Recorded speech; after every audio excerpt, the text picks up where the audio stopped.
சென்ற பாகத்தினுடைய முடிவில் டிராகன் ஸ்டோன்ல கையகப்படுத்தாம இருந்த 3 டிராகன்களை டிராகன் சீட்ஸ் உதவியின் மூலியமா ரெனேரா கையகப்படுத்தியிருப்பா.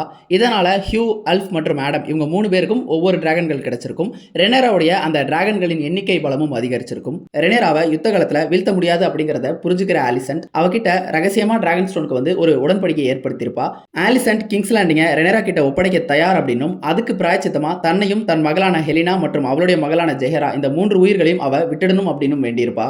ரெனேராவுக்கு சவால் விடுக்கக்கூடிய ஏமண்டும் அவனுடைய டிராகனான வேகாரும் ரிவர்லாண்ட்ஸ்ல கிறிஸ்டன் கோலுடைய படையோட இணைய போயிருவாங்க. அதனால கிங்ஸ் லேண்டிங் அப்போதைக்கு பாதுகாக்கப்படாம இருக்கும். அந்த தருணத்துல அவ வந்தானா அயன்த்ரோனையும் கிங்ஸ் லேண்டையும் கைப்பற்றிக்கலாம் அப்படிங்கிற அந்த உடன்படிக்கையை ஆலிசன்ட் ஏற்படுத்தியிருப்பா.